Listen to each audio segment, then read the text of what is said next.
I played Pac-Man for the first time at Sideshow Pizza in Greensburg during like school birthday parties. I had them there. My friends had them. There was Pole Position, Skee Ball, Star Wars Arcade. Yes, yeah, all the classics were there. But I never got as good as some professionals that we'll see. Sure, yeah. One William Mitchell, mulleted William Mitchell. Yeah, like Pac-Man. It's like one of my earliest memories, and it was like I'm young enough to like remember. I don't quite remember a world before Pac-Man. Like it's kind of like Pac-Man showed up and it was everywhere, and I had like Pac-Man toys. I had like Pac-Man stuffed animals. I had like a Pac-Man stuffed animal that had like a little ghost in his mouth. I had like Pac-Man like children's books, like little storybooks. I had the Pac-Man joke book.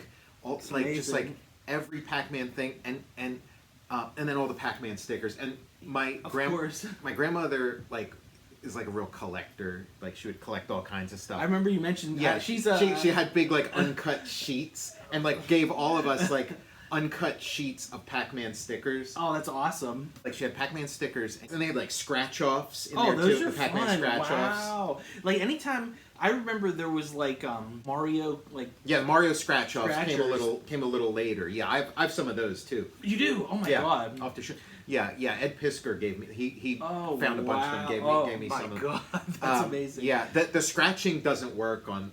That's okay. We give it the old try. Like, yeah, it does. Like you would just kind of peel up the whole if you did that. I like the concept of like the game that was. It's like you couldn't. Not everybody could get the Nintendo, so you could play. You could play the game on your tree. Yeah, and so like and again, like way to get kids hooked on scratch-offs, because like when I was a kid, I would love doing those Pac-Man scratch-offs, and like even now just talking about it, I get kind of like this adrenal rush of like when you're scratching, and then you would get it would be all these silver circles all through the maze, and you'd like work your way through the maze scratching. Oh my gosh. And various points, but then if you would get one of those like blue ghosts with like the wavy mouth, that was like the most points. I know. I'd be like so excited getting Dude, those. I still like to scratch off anything involving that, like even if it's like an ad you get in the mail, I like to scratch it off. I'm like, whoever invented this should get the Nobel Prize. Yeah, I guess before we get too deep, I'm Tom Scioli, author of I Am Stan, a graphic biography of the legendary Stan Lee, and it was just recently featured for Free Comic Book Day, and there's a pre-order link in the show notes below to pre-order the full book, which will be out in August for comic book stores, and then in September for the rest of the retail world. Awesome, that release date's getting closer. Yeah, it's getting closer, yeah. I'm Matt Zeoli. You can follow me on Twitter at Tom Scioli, on Instagram at Tom_Scioli, and you can support my Patreon. Go to patreon.com and search Tom Scioli. You can follow me on Instagram at cinema_2. Just surrounded with Pac-Man, and then the Pac-Man cartoon, of course, but surrounded by like Pac-Man ephemera, but then actually playing the real Pac-Man, it was like the drugstore near us had like a Pac-Man machine there. And like, I mean, I was just a little kid, so I'd see the kids like bringing up money and then getting like money for the arcade game. So I went up to the counter with a penny, and I gave them a penny, thinking they'd give me like coins to play the Pac-Man machine. And they're like, "Sorry, that's the smallest one. We can't give you anything else. That's the smallest one we have." And I thought they meant like in the store, or like I didn't understand that like the smallest one referring to a penny as the smallest one we have. Like I didn't know what she meant by that. Yeah, it's the smallest form of coinage in the United States, but I thought she meant like in the store. I love your coin work, Tom. Remember, what was that? What was your story? What were you trying to buy with all the? What did you buy? Yeah, that's right. I mean. Years later, I bought the Game Boy with like a bunch of like, communion money and stuff, the communion money we talk about, but then also like a giant jar of pennies. Great. I love how on the show too, our communion money comes up a lot. Yeah. Like that how much communion money did we have? Like it went pretty far. I know. I think ultimately it was $250, but that was the first fucking wise guy roll I ever had. So like, it was up on the we had it up on the what's the mantle. I would get up on the mantle and be like, just checking in on my like fucking bankroll. It felt like I had $250,000. Yeah, exactly. Yeah, like, to a kid. I was like, holy shit. Like the Pac-Man, like so, like the very little actual playing of Pac-Man. So the handful of times during like Pac-Man Fever that I actually played like the real like arcade Pac-Man was very few, and I would only last, you know, like I did not get very far in it. I sucked ass. You know, even worse at Donkey Kong. Donkey Kong's even harder. I've gotten better at Pac-Man and Donkey Kong too, but like Pac-Man I can kind of breeze through pretty easily. But what I did have was I didn't have the Atari at that point either. We had the Odyssey 2. Okay. And so the Odyssey 2 had Casey Munchkin, which was like a Pac-Man clone. It's pretty good game, like in its own right. And I was just playing a little bit today. Like I got nostalgic. I hooked up the Odyssey and was playing. So you had Casey Munchkin, which it got like sued out of existence. They had Casey Munchkin, and then Atari sued them because they were coming out with their Pac-Man, and they didn't want any kind of Pac-Man clone stealing their thunder. DJ, what's his name? He's like Casey. Casey Kasem. Yeah, Casey's great. Yeah, he's the one that sued him out. He's like. It was like the best, like of its time. It was the best game for the Odyssey, Casey Munchkin. I played it a million times, and you can like build your own mazes in it too. Like it has a keyboard, and you can like enter different commands to like customize mazes. There's invisible there's like mazes that disappear. There's like walled in it's a really amazing game.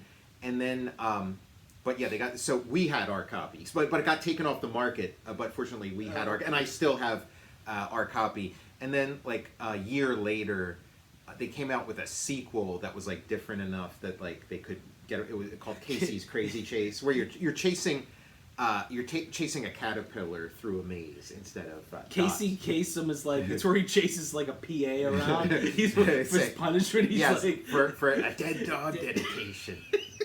And the dots move in Casey Munchkin.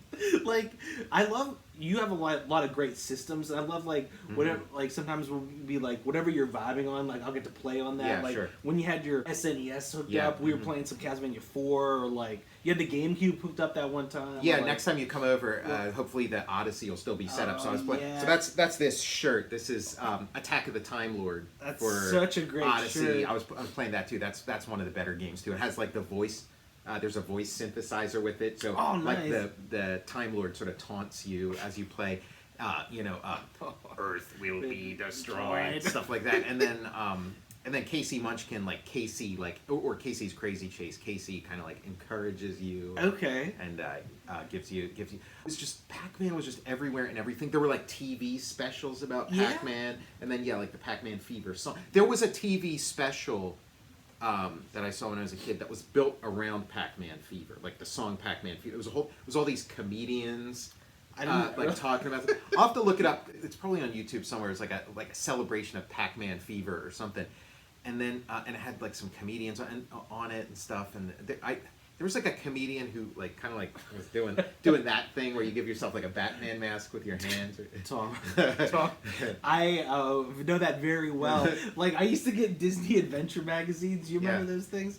They were like, they look like I like the size of them. I thought it was like Reader's. I felt like I was reading Reader's Digest. There's some Jack Kirby comics in Disney Adventures magazine. Oh my god! But it's like sophisticated reading. Yeah, I thought it was sophisticated because it looked like a Reader's Digest. Yeah.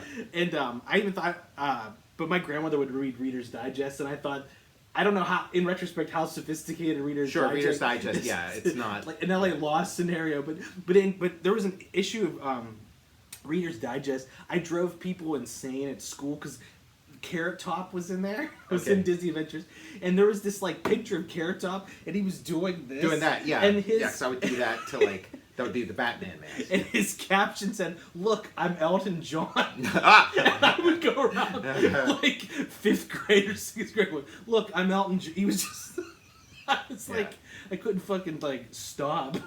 My like sort of video game fever got like, it was always there. It was always there. And then the fever broke around the time of like emulators, like when like emulators started coming out on the PC, because then you could like sort of play those games to death.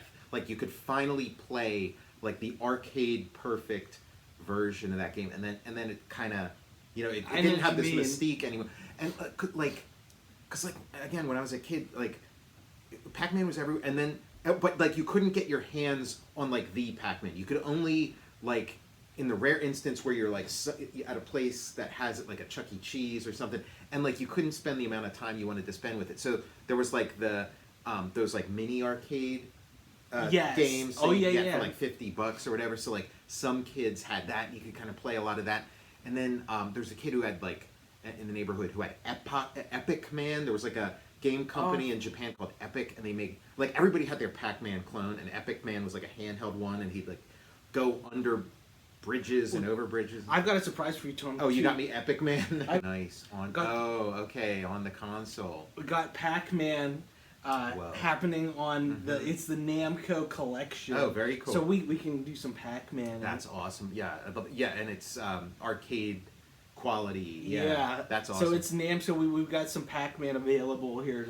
Yeah, and then like I didn't have the Atari, but like I eventually, you know, they had the Pac-Man for the Atari, and I was always kind of like, well, like I have Casey Munchkin, this like fake, but like, you know, you have the real Pac-Man, you know, but then you play it, and it didn't quite. Didn't quite compute either, you know. That the arcade, I don't know.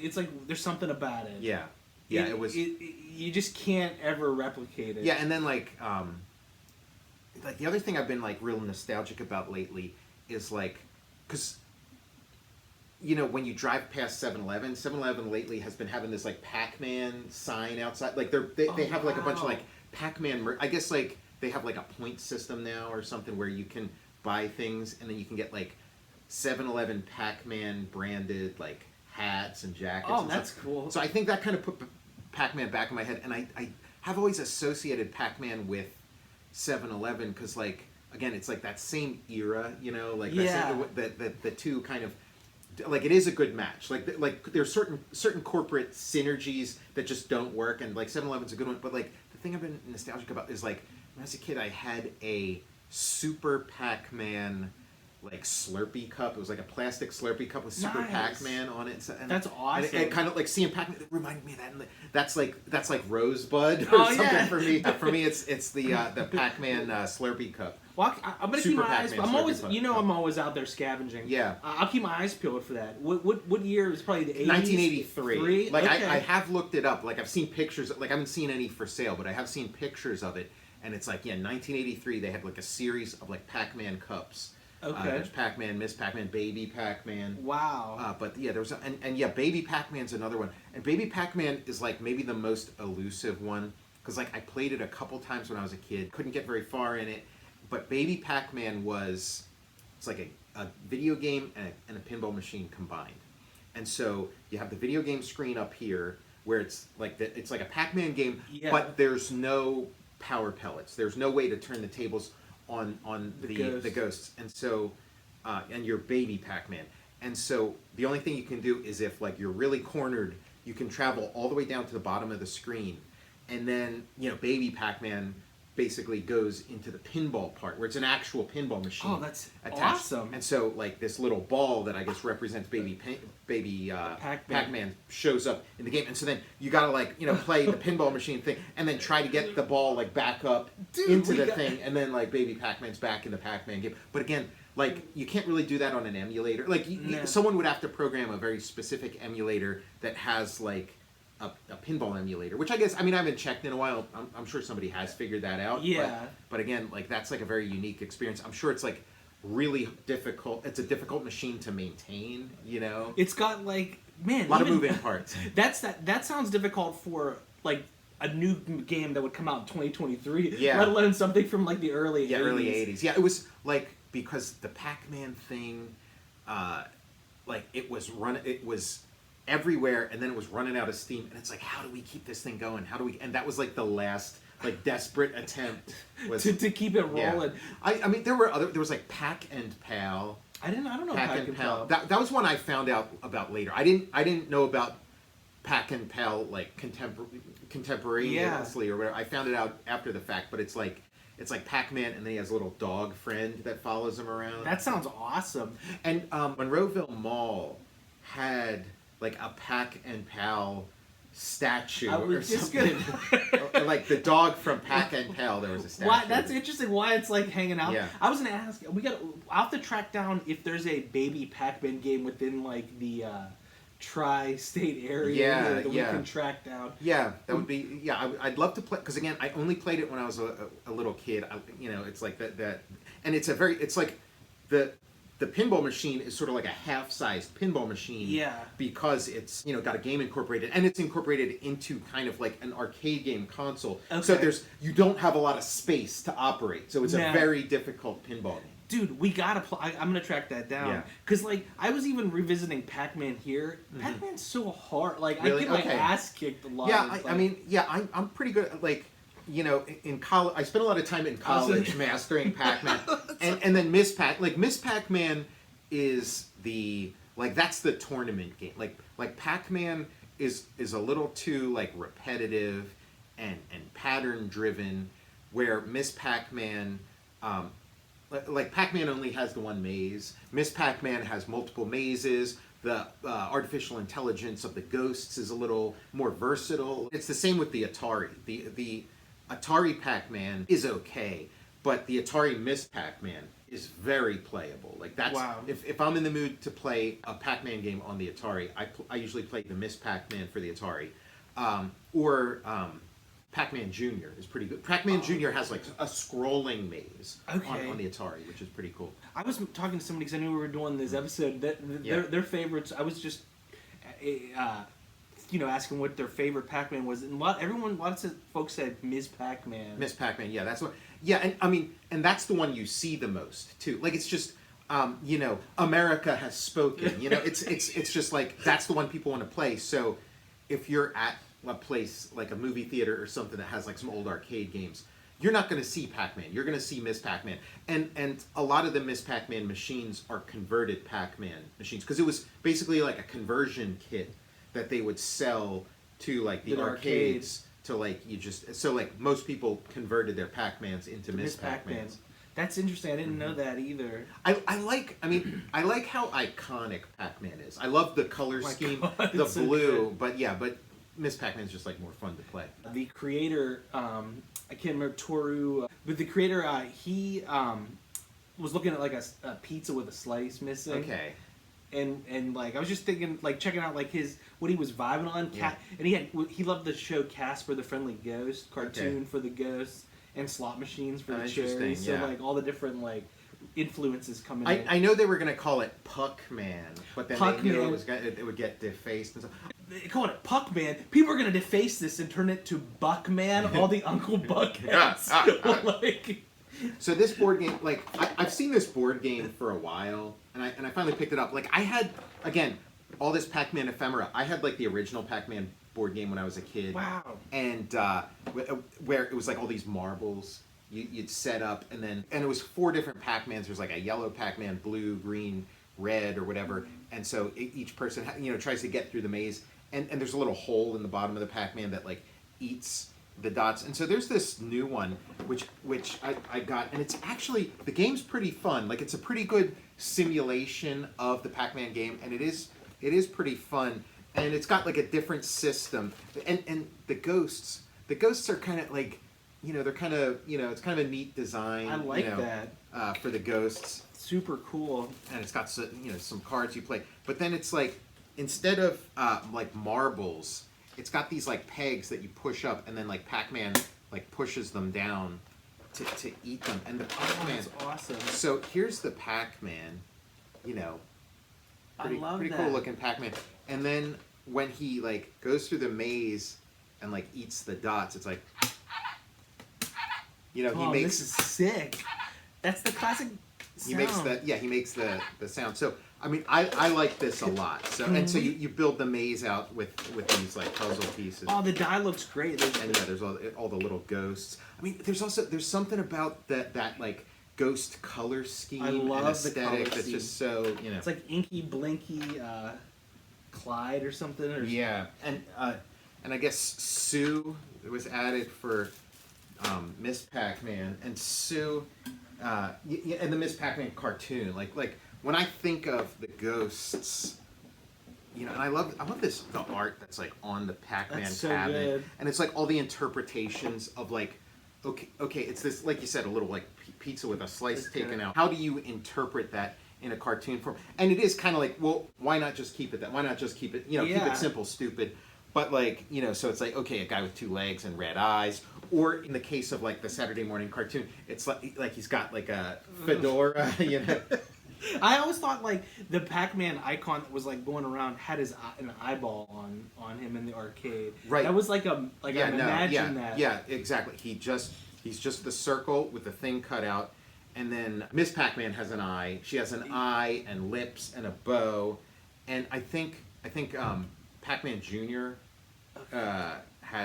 Has an eye, and then and Pac-Man Jr. has an eye, and he has like a little hat with like a propeller on top. Okay. And then baby Pac-Man, I think, has some kind of like a bonnet or something, or maybe baby Pac-Man is just like a small Pac-Man, but Pac-Man for the Atari has an eye. Okay. So that might be where your memories crossing. And also, I when I was little, lumped Pac-Man in with the Nintendo characters.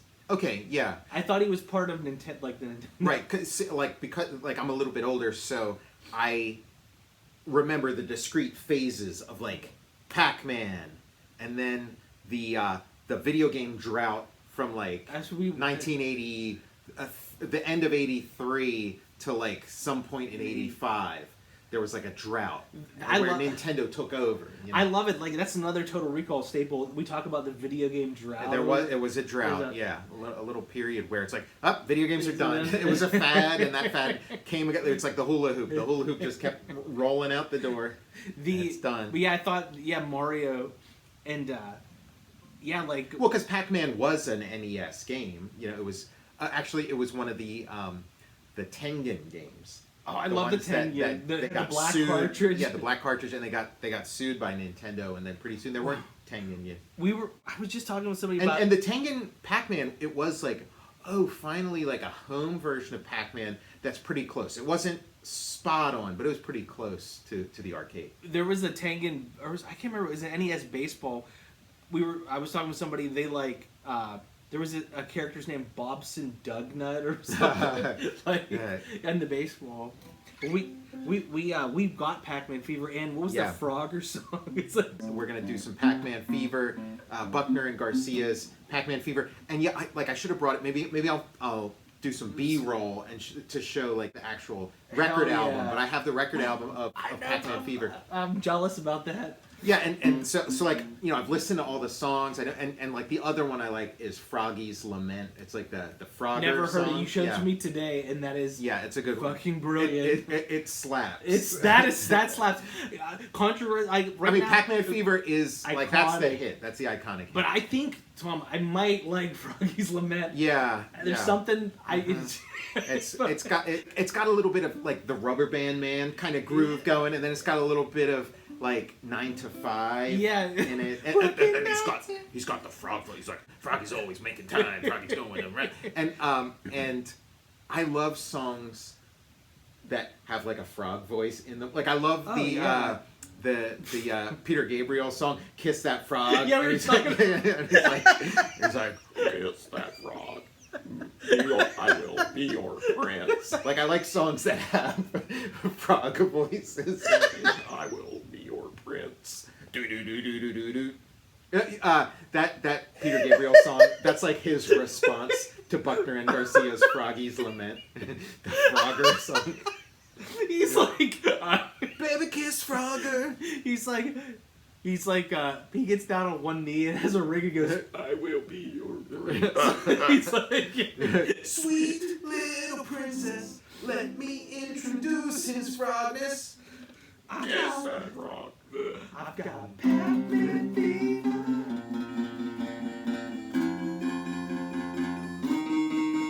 Yeah, groove. It's like.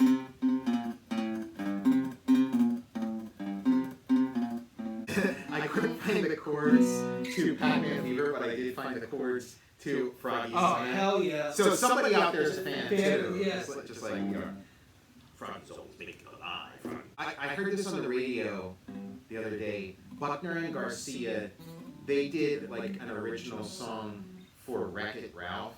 What? Like one of the Wreck-It Ralph movies. That's awesome. And it's really good. It's like as if it's like Buckner and Garcia, but it's as if Buckner and Garcia wrote like a Pac-Man Fever style song for Wreck-It Ralph at, you know, when Wreck-It Ralph would have, you know, within the lore of the movie would have been like a popular game like in the 80s or whatever. So it's very and it's really good. So I'm so happy for them, for Buckner and Garcia to get like another, you know, a little limelight action. Little limelight, little you know, second act, you know.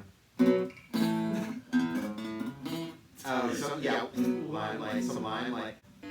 This is the part where it's like 9 to 5 or like Rubber Band Man.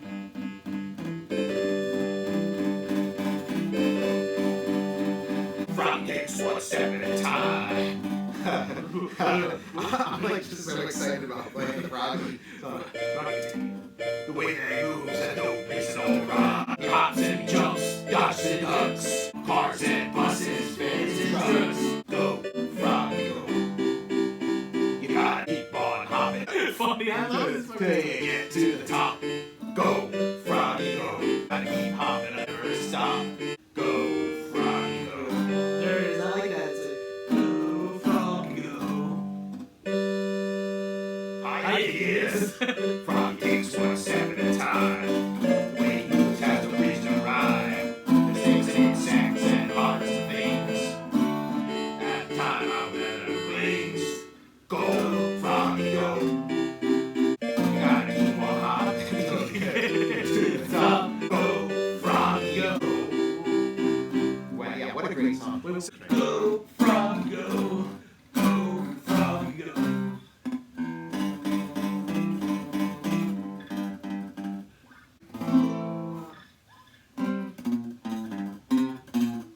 I got a pocket full of my enemy. You know what? You know what's the other thing too? Like, Pac-Man Fever, again, it's like such a formative era and such a formative thing for me that it's kind of like the first like rock song that I really remember. Wow, that's you know? Because like it's like before like When- Thriller and stuff. When did it come out? I mean, Probably well, because like probably like 80 or 81, something like that. Makes sense. Like the first, and so it kind of, and you know, of course, like I was the right audience, like I was ready for like Pac-Man Fever, and it kind of is like in my heart, like the basic building block of what I think like a pop song is or a rock song is, and like that, and it's like so like it's almost sort of a cliched song, but it is kind of like the template. yeah, the template for rock and roll, but like for me personally, like I don't know if it's like that for everybody, but for me personally, but it does seem because it's got the thing of like I'm going down the baba and I do the da. Yeah. Like if I were to write a rock song, it would probably start out in that realm, and then I'd have to like build outward and you know turn it into something else, but it would start there. Or T-Rex time, like yeah, vibe. You know what I mean? yeah. Like the stomp, like a stomp. Yeah, stomp, but it is kind of like if in a movie, if like somebody turned or like an old TV show, if they turned on like a radio and they couldn't play like a real rock song, It would play, but it would be a song that sounds kind of like that. That's you know what so I mean? Like, awesome. it is kind of like the you know. Like It's just it's so natural. It's so natural to me. But so you say it starts with C. Yeah, it's like I got a pocket full of quarters and I'm Headed to the arcade. Don't have a lot of money, but I'm making everything I made. Yeah, it's like there's Robert Johnson or something. You know, there's Robert Johnson and there's Buckner and Garcia. Like, the founding fathers of, you know, rock and roll. You know, because it is like a... Robert Johnson. He's like playing like inventing music basically, but he's on a porch and he's like, I got Robert Johnson. Yeah, he's on the crossroads. He's at the crossroads. And he's got the elephants. Let's hear it, And Robert. he's going to make a deal with the devil to get to play some Pac-Man. Let's hear it. He's like, I got Pac-Man Fever. Gonna eat them all up just as soon as they turn blue.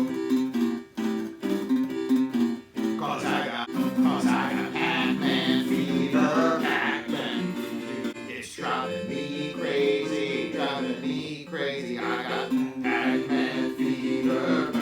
Yeah, that's it. It's driving me crazy. My memory of Pac-Man Fever is this. I got Pac-Man Fever, Pac-Man Fever. It's driving me crazy. Going out of my mind. I wasn't sure if I was just remembering it wrong. It's great. Going out of my mind. Yeah, that always stuck with me. I got Pac-Man Fever, Pac-Man Fever. It's driving my mind. going out of my mind. Pac-Man Fever, Pac-Man Fever. It's driving me crazy. It's driving me crazy. Pac-Man Fever, Pac-Man Fever. It's driving me crazy. It's driving me crazy. Pac-Man Fever, Pac-Man Fever. Going out of my mind. Going out of my mind. I got Pac-Man Fever, Pac-Man Fever. It's driving me crazy. It's driving me crazy. I got Pac-Man Fever, Pac-Man Fever. Going out of my mind. Going out of my mind. I got Pac-Man Fever. Waka waka. Pac-Man Fever.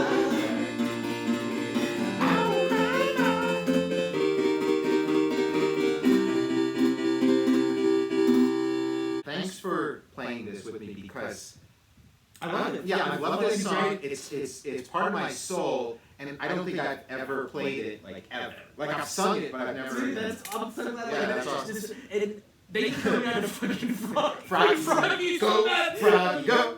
What is Frog goes to the end of the line. What is- Frog's gonna step at a time. Yeah, baby kiss that frog. They do kind of like roll. Like I guarantee, Peter Gabriel was listening because they sold a lot of records. Buckner and Messina. They sold a lot of copies of Pac-Man Fever at least.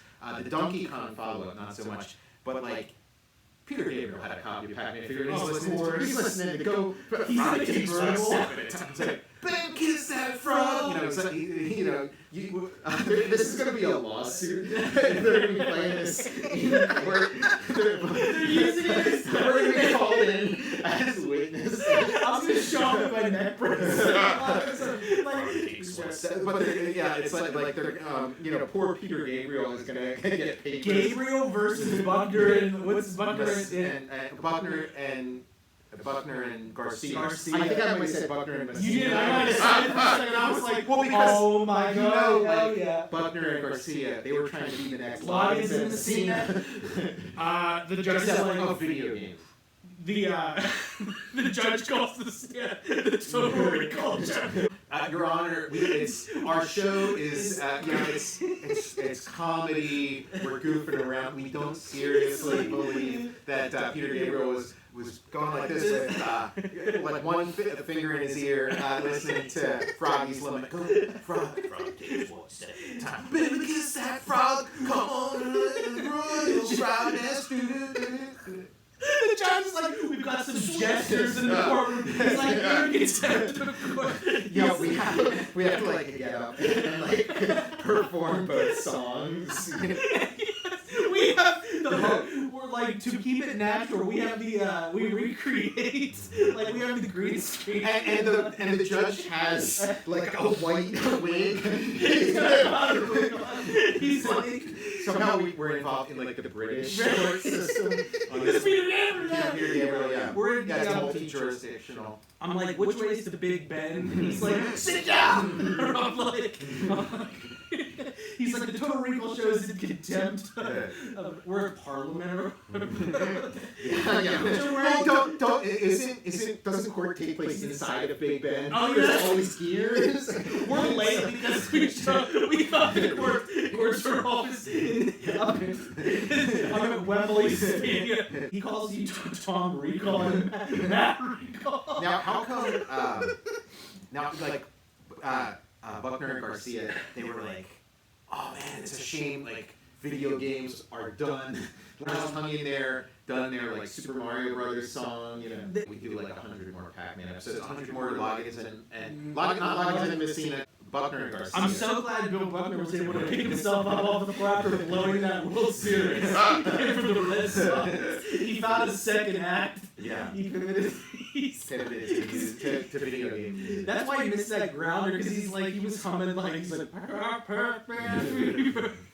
So I'm Tom Scioli, author of I Am Stan, a graphic biography of the legendary Stan Lee. I'm Matt Zeoli. And you can pre-order I Am Stan by following the pre-order link in the show notes below. And please follow me on Twitter at Tom Scioli and on Instagram at Tom_Scioli. Follow me on Instagram at cinema_2. And go check out my Patreon. Go to patreon.com, search Tom Scioli, and you'll have access to all different comics I've been working on for the past couple of years. Follow the show on Instagram at total_recall_show.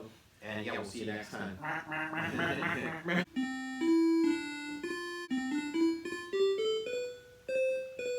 Something like that. Yeah. That's the song that Big Ben does. It's Pac-Man